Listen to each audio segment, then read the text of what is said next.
가수인 박희철 기타리스트님과 소양희 시인님의 병창 과수원길을 먼저 듣겠습니다.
누구도 산정에 오래 머물 수는 없다.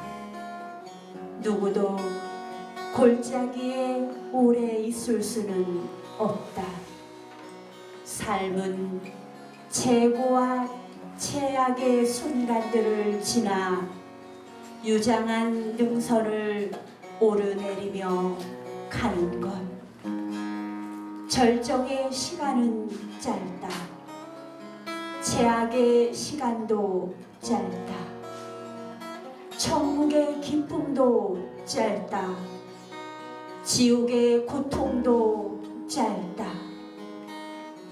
긴 호흡으로 보면 좋을 때도 순간이고 어려울 때도 순간인 것을 돌아보면 좋은 게 좋은 것이 아니고 나쁜 게 나쁜 것이 아닌 것을.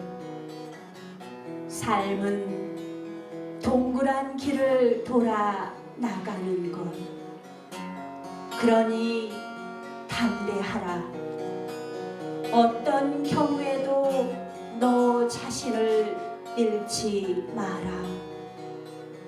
어떤 경우에도 인간의 위엄을 잃지 마라.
그해 겨울 바람도 많이 불고 무척 추웠습니다.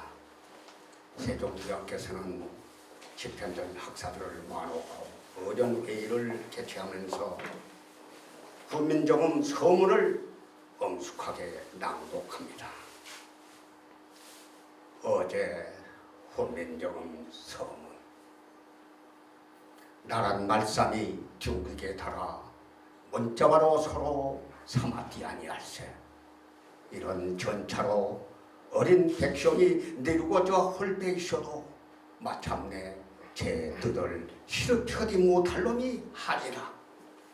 내 이를 위하여 어여삐 너겨 새로 28자를 맹가노니 사람마다 헤어 숨이 내겨 날로 숨에 편안히 하고자 할 따름이니라. 그리고 나서 570여 년이 흐른 다음에 서울대학교 오세훈 박사는 이런 시를 지었습니다.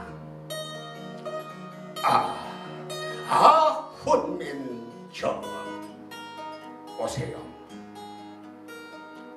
언어는 원래 신령스러워 어느가 아니고선 신을 부를 수 없고 어느가 아니고선 영어를 할 수 없고 어느가 아니고선 생명을 감동시킬 수 없나니 태초에 이 세상도 말씀으로 지으심을 입었다 하나니라. 그러나 이 땅 그 수많은 종족의 수많은 언어 가운데서 과연 그 어떤 것이 신의 부름을 입었을 순가? 마땅히 그는 한국어일지니 동방에서 이 세상 최초로 뜨는 해와 지는 해, 그 음양의 도가 한 가지로 어울렸기 때문이니라. 한국어. 그대가 하늘을 부르면 하늘이 되었고 그대가 땅을 부르면 땅이 인간을 부르면 인간이 되었도다. 그래서 어여쁜 그 후손들은 하늘과 땅과 인간의 이치를 터득해 아래야 의 세 글자로 모음 11자를 만들었고 전지조화 오행운수 그 성정을 깨우쳐 아설 순치후 5종의 자음 17자를 만들었나니 이 세상 어느 글자가 있으리처럼 신과 내통할 수 있으리. 어질고 밝으신 대왕 세종께서는 당신이 지으신 정음 28자로 대짓는 소리, 천둥 소리, 심지어는 귀신이 우는 울음소리까지도 적을 수 있다고 하셨으니 참으로 틀말이 아니었구나. 좌우 상하를 마음대로 배열하여 천지간 막힘이 없고 자모를 결합시켜 매음절 하나하나로 우주를 만드는 우리의 훈민정음. 속인들은 이를 가리켜 어느 글자보다도 더 과학적이라고 하나 과연 과학적일 것만 다만 과학으로만 남을 것인가? 그대 하늘을 부르면 하늘이 되고 땅을 부르면 땅이 인간을 부르면 인간이 되는 신령스러운 우리의 한국어, 우리의 훈민정음. 감사합니다. 사랑의 당신은 정말로 사랑해. 당신이 내 곁을 떠나간 뒤에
단비 긴 발등을 하늘로 뻗은 나무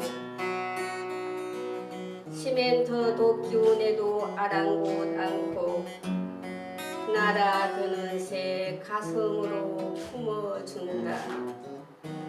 앞비 오가는 사람들 틈새로 들어온 한 폭의 풍경화 한 손은 책을 보면서 휠체어에 앉은 할머니를 조심조심 밀고 가는 아가씨 참으로 보기 드문 걸작품이다. 안녕하세요. 이름은 김진태입니다. 근데 저는 명함에도 이름은 없고요. 디카도서라고 썼습니다. 디카는 우리가 얘기하는 대로 그냥 사진을 얘기하는 거고요. 사진을 너무 어려울 때에 하다 보니까 지금과 같이 어려울 때 하다 보니까 사진으로 구원을 받았다고 합니다. 제가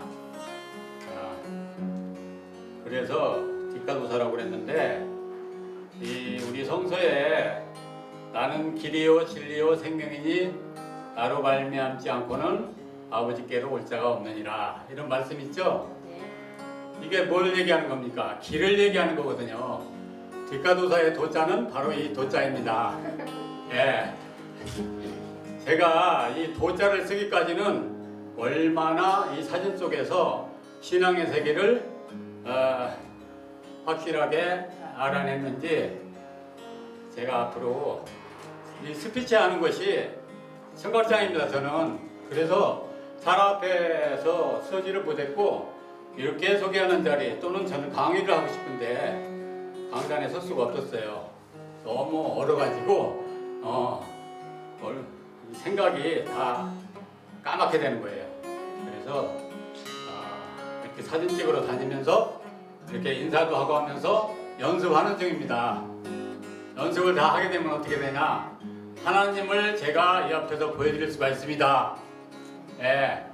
여러분이 가진 쳐다보시는 이 눈동자가 누구의 것입니까? 예, 하나님이 거기 계신 것입니다. 하나님 보고 계시죠? 예. 이렇게 하나님은 멀리 계신 기도해야만 나타나는 하나님이 아니시고요. 바로 내 속에 살아서 무소불능, 무소부재. 그러면 뭡니까? 물리적으로 한번 생각해 보십시오. 100% 나는 없고 오직 하나님만 존재하시는 것입니다. 예, 이런 속에서 사는 것을 제가 앞으로 증거하고 이거를 생활 속에서 우리가 기도하고 그렇게 찾던 보이지 않던 하나님, 이 하나님이 얼마나 가까이 계셔서 우리와 함께 하시고 우리를 또 구원하시고 또 천국을 인도하시고 이런 것들을 제가 말씀드릴 것입니다. 제가 이 속에서 한 가지 시 같은 그런 것을 한 가지 글이 있습니다. 말씀드리겠습니다. 세상사 되는 것은 왜 될까? 안 되는 것은 왜 안 될까? 되는 것은 왜 되고 안 되는 것은 왜 안 되는지, 되는 것은 되는 이치가 있고 안 되는 것은 안 되는 이유와 원인이 있는 것이니 우리의 숨막히는 삶, 꼬이고 엉킨 실타래, 아니 땐 굴뚝에 연기 날까요? 이 시를 제가 시와 같은 말씀을 드린 것은 하나님의 세계는 한치의 오차도 없이 원인과 결과가 공존하고 엄존한다. 이 말씀을 드리기 위해서 말씀드렸습니다. 감사합니다. 민들레가 민들레 씨에게 임보. 아들아, 바람이 오거든 날아라. 아직 여린 날개이기는 하지만 주저하지 말고 활짝 펴서 힘차게 날아라. 이 어미가 뿌리 내린 거칠은 땅을 미련 없이 버리고 멀리 멀리 날아가고요. 그러나 남풍에는 현혹되지 말라. 남쪽에서 불어오는 바람은 부드럽고 따스하지만 너를 차가운 북쪽 산비탈로 몰아갈 것이다. 북풍이 오거든 때를 잃지 말고 몸을 던져 바람의 고삐를 붙잡으라. 비록 그 바람은 차고 거칠지라도 너를 먼 남쪽의 따뜻한 들판에 날라다 줄 것이다. 아들아, 사르레 있는 그 북풍이 오거든 말이다. 어서 나를 떠나거라. 될수록 높이 솟구쳐 멀리 날아라. 가노라면 너의 발 아래 강도 흐르고 호수도 고여 있을 것이다. 그 강과 호수에 구름이 흐르고 숲들의 그림자가 드리워진 것을 잘못 보아서는 안 된다.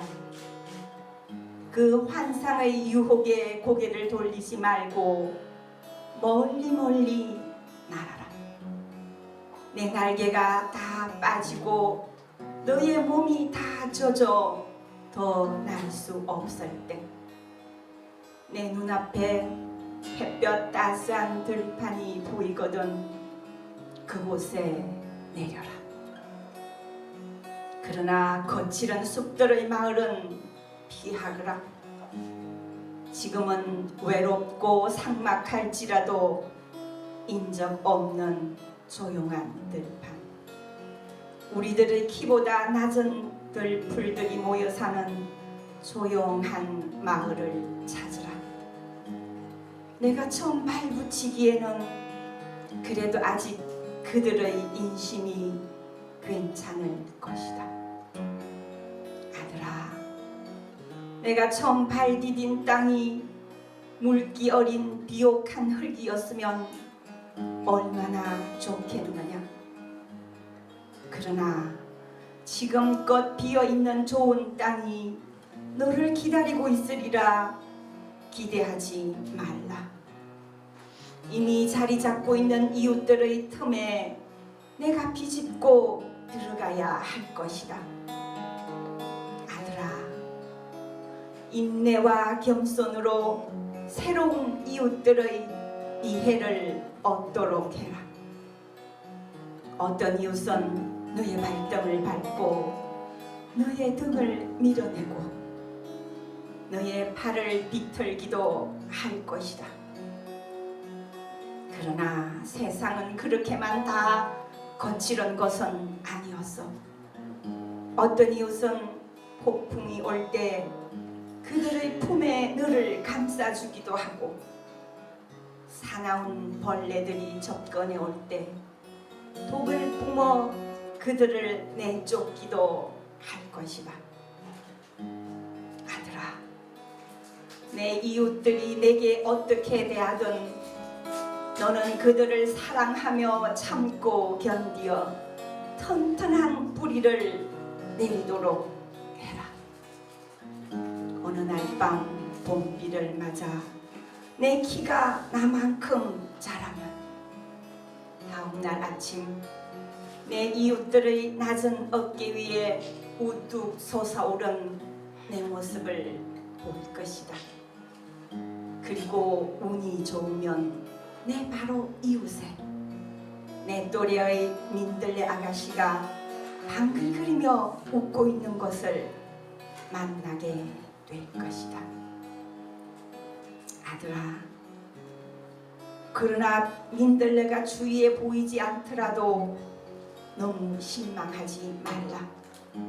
기다리노라면 내일 아침쯤, 아니 언제쯤인가는 너처럼 그렇게 날아서 내 곁에 내려앉을 것이다. 그러거든 아들아, 서로 사랑하여라. 하늘의 별들이 으스러지도록 사랑하여라. 그리하여 너도 어른이 되어 예쁜 민들레 씨들을 가지게 되면 나처럼 그렇게 너도 일러 죽어라. 북풍이 오면 어서 멀리 멀리 날아가라고. 따뜻한 새 세상 찾아 멀리 멀리 날아가라고. 이것이 생명의 길이란다.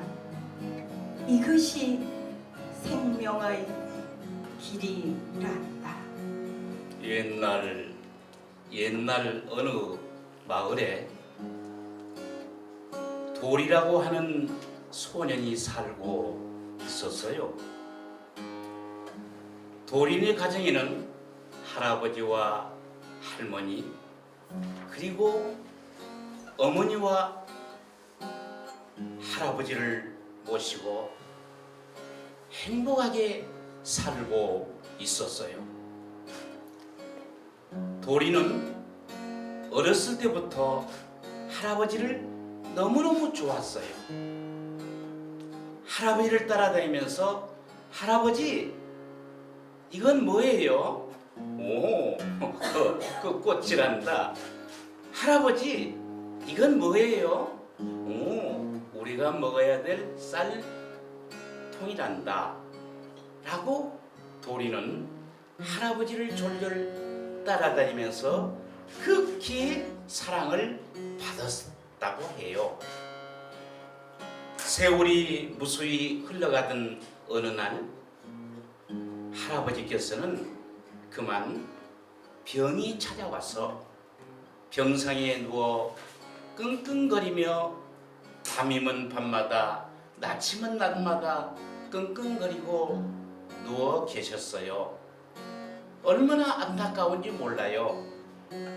아버지 어머니도 계셨지만은 도리 할아버지를 생각하며 가장 걱정하는 친구는 바로 도리였던 것이었어요. 도리는 시간이 날 때마다 음식을 갖다 드리기도 하고 간식을 갖다 드리기도 했다고 해요. 그러던 차 어느 날 도리는 할아버지 방으로 들어갔어요. 할아버지, 도리가 왔는데요. 오호, 그래. 도리가 왔구나. 그래, 우리 도리 오랜만에 왔는데 어디 손이나 한번 잡아보자 하면서 손을 잡는 것이었어요. 두툼하게 괭이 박힌 손은 아버지와 손주를 위해서 고생했던 흔적이 남아있었기에 철머른 돌이었지만은 식사를 떠 먹이기도 하고 간식을 드시도록 권면을 하게 되었던 것이었어요. 그러면서 도리는 할아버지에게 무엇을 해 드릴까냐고 여쭈어보았죠. 그래, 도리 왔으니까 내가 오래 이렇게 누워있다 보니까 등도 아프고 허리도 아프고 다리도 쑤시고 아프구나. 도리가 좀 긁어주기도 하고 좀 주물러주면 좋겠다. 그래요, 할아버지. 제가요 긁어드리고 만져드릴게요. 아이고 돌아. 아이고 시원하구나. 그 등저 그 아래쪽으로 좀 긁어라. 아이고 이거 이렇게도 정말로 가려운 데를 긁어주니 내가 좀 살겠구나. 할아버지 다리도 주물러 드릴게요. 도리는 다리도 주물러 드렸어요. 할아버지는 매우 기뻤어요. 시간이 흐르고 세월이 흘러서 어느 날 도리 아버지는 도리를 불렀어요. 예, 돌아. 예, 아버지 부르셨어요? 저 방구석에 누워있는 저 너의 해레비를 갖다가 저 깊은 산속에 갖다가 좀 버리고 오너라. 아니 아버지, 할아버지를 버리다니요? 우리를 낳으시고 우리를 길러주시고 지금까지 이렇게 손이 붓도록 고생하신 할아버지를 어떻게 제가 버릴 수가 있어요? 아니야, 날이면 날마다 저 끙끙 앓는 소리가 이제는 지겨워서 듣지 못하겠다. 아버지, 저는 할아버지를 갖다 버릴 수가 없어요. 그런요, 아버지 마음대로 오시고요. 저는 할아버지를 잘 모실 거예요. 할 수 없이 아버지는 할아버지를 갖다 버릴 수가 없었어요. 시간이 흐르고 세월이 흘러서 이제 몇 달이 지났는데 이제 또 아버지께서는 도리를 불렀어요. 예, 도라! 푸석푸석 달려오던 도리는 아버지, 할아버지, 아버지, 저를 부르셨나요? 그렇지. 저 헛간에 있는 그 지게를 가져오너라. 이제 내가 할아버지를 갖다가 버리고 오지 않으면 내가 갖다 버리겠다 하시면서 아버지께서는 도리를 이제 부탁을 했어요. 도리는 할 수 없이 할아버지 있는 방으로 지게를 메고 가서 할아버지, 제가요 할아버지를 잠깐 산에 갖다 버리고 와야 되는데요, 저를 믿고요 조금만 참아주세요. 아니야, 나는 늙고 병들어서 이제 죽을 때가 가까웠는데 너희들이 행복하게 살아야 되는데 어서 나를 갖다 버려라. 이 어려운 구차한 생활에 너희들이 고생이 많구나. 이래서 할아버지를 이불에 둘둘 말아 지게에 짊어지고 끙끙거리면서 깊고 깊은 산속으로 들어가게 됐지요. 산에서는 짐승 소리가 들려오고 깊은 산속은 그늘져서 해는 띄웃띄웃 넘어가고 있는 하원이 왔어요. 어느 곳에 가서 넓고 큰 바위 밑에 할아버지를 입에 이불을 깔고 할아버지를 눕게 하셨어요. 할아버지는 앉아서 할아버지, 제가요 잠깐 있다가 돌아올 테니까 할아버지 여기 꼭 계셔야 돼요. 그러면서 이불을 어깨에 둘러매 주시고 이제 도리는 후다닥거리면서 집으로 돌아왔어요. 먼 마중 나온 아버지께서는 얘 도라, 너 그거 저 지게를 가져오지 않고 너 혼자 왔니? 아니, 지게를 버리고 오다니요? 제가요 아버지가 늙고 병들면 저도요 할아버지처럼 이불에 똘똘 몰고 깊은 산속에 갖다 버리면 호랑이가 호랑이가 잡아먹겠죠? 이 말을 듣던 도리 아버지는 깜짝 놀라고 말았어요. 이때 도리 아버지는 머리를 극적거리면서 생각을 했어요.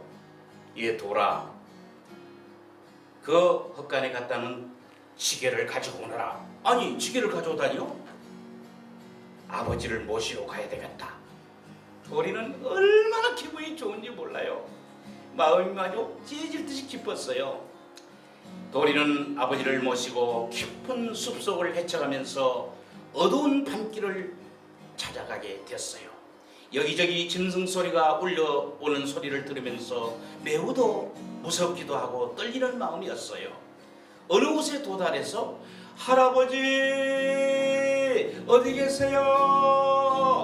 저희들이 왔어요. 할아버지, 이렇게 할아버지를 불렀어요. 그래서 마침 할아버지를 만나게 된 것이었어요. 이때 아버지는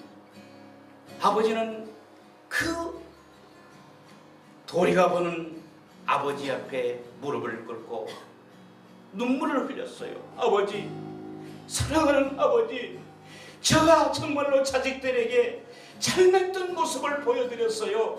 아버지, 가십시다. 아니야, 나는 이제 병들고 쓸모없는 사람이야. 너희들이 행복하게 살아야지 내가 이렇게 너희들을 귀찮고 괴롭게 해서 되겠느냐? 염려 말고 어서 내려가거라. 내려가 어서. 아닙니다. 아버님이 가시지 않다면 저희들은 내려갈 수가 없습니다.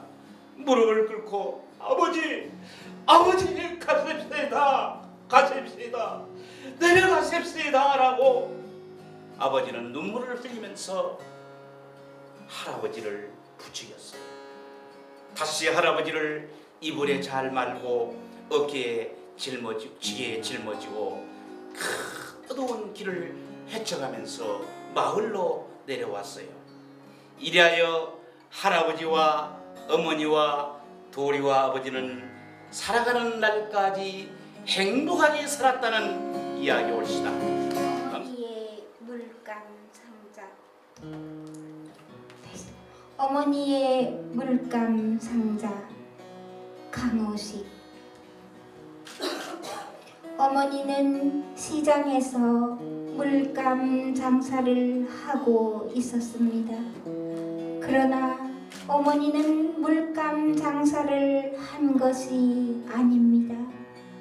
세상에 온갖 색깔들이 다 모여있는 물감 상자를 앞에 놓고 진달래 꽃빛 필요한 사람들에게는 진달래 꽃물을, 연초록 잎새들처럼 가슴에 싱그런 그리움을 담고 싶은 이들에게는 초록 꽃물을, 시집갈 나이의 처녀들에게는 족두리 모양의 노란 국화꽃물을 꿈을 나눠주듯이 물감 봉지에 싸서 주었습니다. 눈빛처럼 맑고 고운 마음씨도 곁들여 주었습니다. 어머니는 해종일 시장에서 물감 장사를 하다 보면 콧물마저도 무지개 빛이 되는 많은 날들을 가장 아름답고 고운 색동저고리 입히는 마음으로 나를 키우기 위해 물감 장사를 하고 있었습니다. 이제 어머니는 이 지상에 아니 계십니다. 물감 상자 속에 물감들이 놓아주는 가장 아름답고 고운 꽃길을 따라 저 세상으로 가셨습니다. 나에게는 물감 상자 하나만 남겨두고 떠났습니다. 어머니가 그러했듯이 아이들에게 가장 곱고 아름다운 색깔들만 남겨두라고 물감 상자 하나만 남겨두고 떠났습니다. 별까지는 가야 한다. 이기철. 우리 삶이 먼 여정일지라도 걷고 걸어 마침내 하늘까지는 가야 한다. 닿은 신발 끝에 노래를 달고 걷고 걸어 마침내 별까지는 가야 한다. 우리가 깃든 마을엔 잎새들 푸르고 꽃은 칭찬하지 않아도 향기로 핀다. 숲과 나무에 깃들이는 삶들은 아무리 노래해도 목 쉬지 않는다. 사람의 이름이 가슴으로 들어와 꽃이 되는 걸 아는데 나는 쉰해를 보냈다. 미움도 포도르면 노래가 되는 걸 아는데 나는 반생을 보냈다. 나는 너무 오래 햇볕을 만졌다. 이제 햇볕을 뒤로 하고 어둠 속으로 걸어가 마침내 별을 만져야 한다. 나뭇잎이 짜느린 그늘이 넓어 그것이 마침내 천국이 되는 것을 나는 이제 배워야 한다. 먼지의 세간들이 일어서는 골목을 지나 성사가 치러지는 교회를 지나 빛이 쌓이는 사원을 지나 마침내 어둠을 밝히는 별까지는 나는 걸어서 가야 한다. 감사합니다. 아름다운 인생 시로 노래로 말로 이렇게 시작한 지가 어느덧 5째 주가 되었네요. 우리는 뭔가 말하고 싶은데 들어줄 사람이 없고 들어주고 싶은데 말할 사람이 없어서 소통이 안 돼서 쉽게 말해서 외롭다 이런 말을 처음에 드렸었는데 오늘은 그 우리 주제에 딱 맞게 아주 다양한 그 장르의 표현들을 했어요. 시를 맨 처음에 우리 홍창미 선생님이 시도 멋있게 하셨는데 오늘 새롭게 이선재 우리 전 교장님이신데 풀필이 자그마한 이 나무 잎새 하나 가지고 다양한 그 노래를 해줬죠. 멋있는 연주를 해줬죠. 또 옷도 멋있게 이렇게 입고 이렇게 한복을 입고 오셨는데 또 우리 김명옥 선생님 시 낭송 치유협회입니까? 거기 회장으로 오랫동안 하셨는데 오늘 또 오셔서 이렇게 좋은 시를 임보 선생님의 너무나 좋은 시 이렇게 낭송해줘. 만년 소년 김정석 전 교장님 동화를 정말 소년처럼 그렇게 참 재밌게 잘해주셨죠. 우리가 각자가 타고난 소질과 재능을 끼를 이렇게 발휘한다는 게 얼마나 멋있고 좋은 것입니까? 그 메슬로우라는 사람 아시죠? 그 메슬로우가 인간은 그 욕구를 발산하는 동물이라 했죠. 욕구를 표현하는데 맨 아래 단계가 뭐였죠? 생지역 욕구라 했죠. 먹고 마시고 하여튼 먹는데 기본적인 것인데 조금 더 나아가서는 사회적 욕구, 서로 어울리고 얘기하고 함께하는 그런 게 또 좀 더 나아가서는 존경의 욕구, 존경받고 싶어, 존중받고 싶어 우리 인간이란 게. 근데 맨 위에 단계가 뭐예요? 자아실현이다. 자아실현. 자기가 하고 싶은 일 하는 거예요. 우리가 말로, 노래로, 시로, 뭐 그림으로 자기 하고 싶은 일 하는 게 가장 기쁘고 바로 그게 행복이에요. 오늘 우리는 이 조그만 공간이지만은 이곳에서 자기의 그 끼를 표현했습니다. 여러분 이게 작은 일이지만은 얼마나 많은 준비를 하셨고 또 함께 하려고 하는 그 마음. 여기 오시기까지는 정말 어려워요. 정말 오고 싶어도 올 수 있는 여건이 안 되는데 물론 여러분도 여건이 안 돼도 그걸 불가하고 왔어요. 그러니까 저는 너무 참 감사를 드리고 우리가 참 기적을 창조하는 그런 시간이 이 시간이 아닌가 그런 생각도 들죠. 이 덥고 하는데 여기까지 오신 여러분 한 분 한 분 정말 늘 감사하고 기억하겠습니다. 다음은 6월 6일인데 한 주는 쉽시다. 예, 우리 현충일 공휴일이고 하니까 쉬고 그 다음에 더 이렇게 한 분이 한 분씩 더 데려온다면은 이 자리가 더 차고 더 알찬 자리가 되지 않을까. 그래서 여러분 저 혼자서 말하면은 좀 그렇죠. 또 여러분도 마음을 가지고 뭐 있었습니다만은 주위에 요하니까 나름대로 이렇게 자기 욕구를 표현하고 정말 좋은 자리가 뭐지 모른다. 함께 하자 이렇게 해서 같이 오시면 더 이 행복이 더 배가 되지 않을까 이런 생각이 오면서 여러분 모두에게 참으로 감사드리고 늘 더위에 건강 유의하시고 잘 계셨다가 보름 만에 다시 만납시다. 감사합니다.